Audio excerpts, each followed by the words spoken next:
video is sponsored by Squarespace. Whenever you think of the idea of a biggest fear, the first things that probably come to mind are things like fear of heights, fear of the dark, fear of dying. But honestly, I'm over it. Death is practically guaranteed. And for fear of heights, dude, I'm 5'9".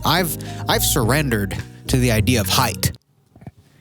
It does not scare me anymore. Personally, when I think of a biggest fear, it's always something more existentially haunting. Something that'll stain you beyond the afterlife. My biggest fear is being washed. Now that's something to be scared about, and don't tell me that I'm washed already because I'll freak out. Anyways, now that you're aware of the idea that you might be washed without even knowing it, I'm going to show you my fashion ins and outs of 2025 so that you could possibly avoid that dark cloud that looms in the shadows of those unaware. In other words, I'm tired of this. So I've wired my entire fashion forecast for the year down to 5 ins and 5 outs. Some of which I feel could be infinitely positive for everyone. And some of these are such a quick fix that I feel like you could clean this shit up today. Anyways, let's get started with the first in, and that's outfit repeating in. So this is pretty self-explanatory. If you have a banger fit, just a combo that speaks for you so well, just a set that works in every situation, why would you not run it back? It just, personally, it just does not make sense. I don't know why we stick to this narrative that you can't repeat outfits. Like if an artist has a song that bangs, you think they're just gonna play it once and leave it on the shelf? If that bangs, you should be milking it until it doesn't bang. Obviously, you must do this tastefully, but there is absolutely no need to go and overconsume to chase a high when you already have the formula right in front of you. So, outfit repeating, even in a sense of a uniform, we practiced this shot. We're good at this shot. So, I'm gonna take this shot. So, outfit repeating, obviously in, and now moving on to the next one, which I feel like is probably the cutest in for this whole list, and that is sharing pieces in. Sharing pieces with the homies. Co-parenting, if you will. I think this is super cute. It's also super cost effective and a great way to gauge your friend's hygiene. And also, if you think about it, right? When would you ever really wear the same at the same time to begin with? And also everything, if you work from this perspective, everything is essentially half off. And if one person gets tired of something, which people tend to get tired of clothes, newsflash, then the other person that is co-parenting this piece can make use. And I'm sure the tides will turn at some point, and then bam, you're spending less money, it's a bonding experience, and you're essentially doubling your closet. And if you have a partner, if you're in love, right, congratulations, we get it, guys. Everybody shut the fuck up. Shut up. If you're in love, you can do this with your partner too, which is also very fun. I'm saying, man, just think about it for a second. I know this sounds kind of funny, and it's like, oh, you're sharing clothes with your homies, like kissing your homies goodnight, like, I just want to kiss my homies goodnight, like sharing clothes with your homies, like whatever. But if you really just think about it from an objective perspective, could kind of work. There's no I in the word wardrobe, but it does start and end with we.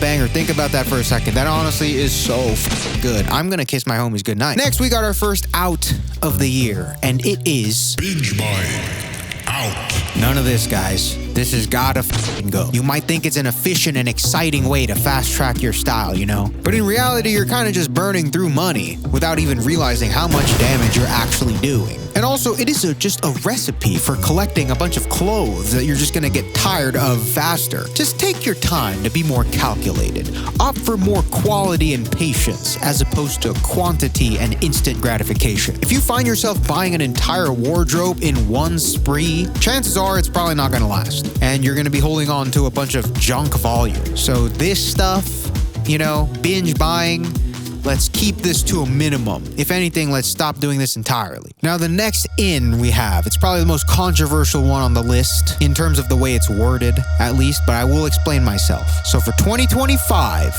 buying for retail in. Okay, so right here, this little, where am I? Right here, this little bad boy right here.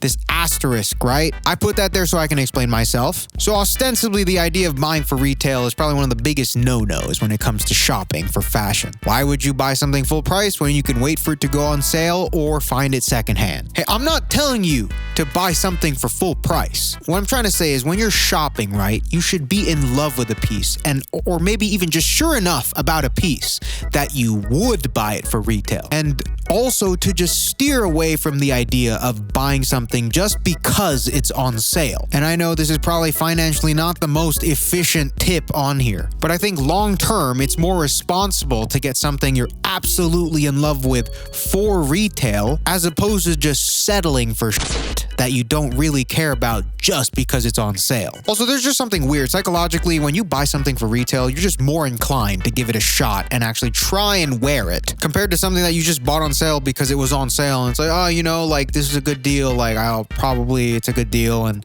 then what? It's a good deal? Like that's it? Like that's not why you buy clothes. I mean, the best case here really is you find something that you love for a steal, obviously, but you cannot have everything in this world. And I think it's just better to be more deliberate with your purchases, even if it's not the best deal price-wise. But honestly, at the end of the day, just don't spend money at all if it's not financially fit. So to recap, I'm not saying you're supposed to ball out and buy things full price. I'm saying if you're gonna buy something, you should want it enough that you would pay retail, hypothetically. And, you know, maybe sometimes pay retail, you know?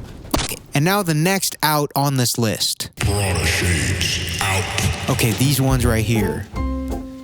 Give it a break, guys. Oh my God. Okay. Just for a little bit, like maybe we take a gap here, right? Can we just give these a rest? Like there's so much cooler shit out there. I'm not saying we take them out forever. I'm saying, can we take can we give these a bye week or something? Like, Jesus. Next on this list. Being a nerd. In? Out? In? What in? Being a nerd in. Okay, hear me out, guys. This doesn't even need to be fashion specifically. Being a nerd, right? Being obsessed. The energy around someone obsessed is just so infectious. You ever see someone talk about something that they're actually really passionate about and then you realize that you might have just been driving the speed limit on everything that you've been doing the whole time? Like when someone's just popping off about a topic that you don't know anything about nor care about and it's just like, damn, man, I don't think I give a shit about anything. You want to be around this shit. Like, this is what it's all about. Like, dude, forget the fear of being washed, right? Like, you can never be washed if you were never goated. And to become goated is to be obsessed. People doggy paddling in shallow water, scared of the idea that they might have gone too deep. Maybe I'm not where I want to be because I'm not who I'm supposed to be. Watching this guy talk about something that he actually loves, and I realize maybe I don't love anything.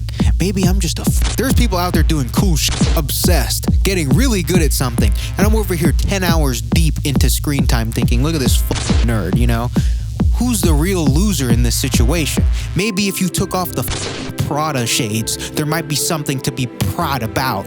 Nonchalant out. Pretty self-explanatory. We're going to be very chalant this year.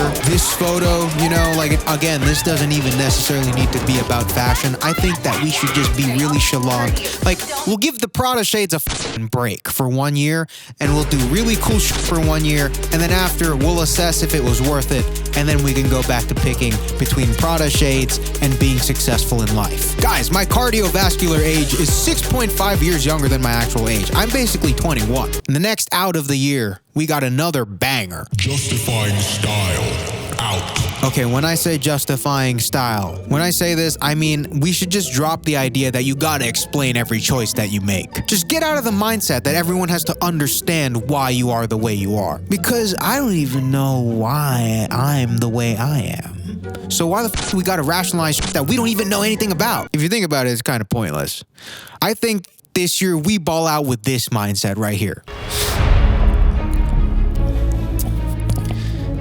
Hey man, yeah, I don't know what the f is going on either. Once you come to accept that you also don't know what the f is going on and that you're just also clueless as this guy right here, dude, you'll just feel so liberated from feeling the need to be understood. Cause I don't even understand myself to begin with. So stop justifying your taste, like, bro, we don't even know what our next move is. And on the topic of not knowing your next move, we got the last in of 2025, which is something that I've personally been loving lately. Premeditating your wardrobe. This has probably been my biggest and most effective change with my approach to personal style, where I've stopped trying to go in blind all the time. But rather, I've been trying to make an effort to visualize the things that I like and what's personal to me, just through mood boards, references, just anything. Just you need to get something on a screen or something. Because sometimes you already know what makes you you, but you just don't know what it looks like yet. It's a feeling in your head, and you just need to visualize it. Because how are you going to build a personal style when you don't even know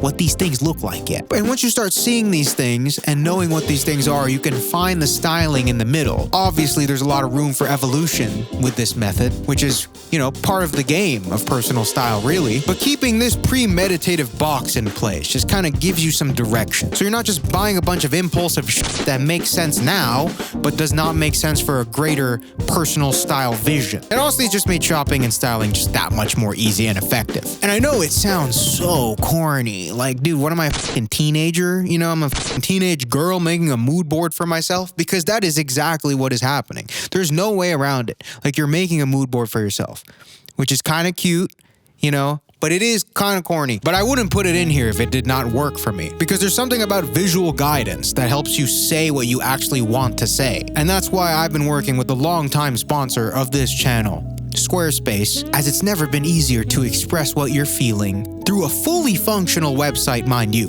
Squarespace is the best place to make a website for absolutely anything. They got over 100 designer award-winning templates so that you could get started on your visual aesthetic journey right away. They got this intuitive website building system called Fluid Engine, where it essentially puts your entire website on this grid where you can click and drag technical and graphic assets to your liking. And as you can see, it has never been easier to build a website. And as an e-commerce guy myself, I've always liked the intuitiveness of Squarespace's e-commerce plugins, as they got pretty much everything that you'd probably be using on your online store right there, just plug and play. You can set up a fully functional shop in a matter of minutes. And I know it sounds too good to be true, but you can go try everything out for yourself at squarespace.com/frugalaesthetic, where you will get a free trial of this website builder. You can go try out the Fluid Engine, see how easy it is for yourself, and when you want to make a purchase of a website or domain, you'll get 10% off your order at squarespace.com/frugalaesthetic. Now, as always, everything is down in the description. Thank you to Squarespace for sponsoring today's video. Last, we got the final out of this year. The last thing that I want to get rid of. Fashion jokes. Out. No more jokes, guys. I'm tired of all this clowning around.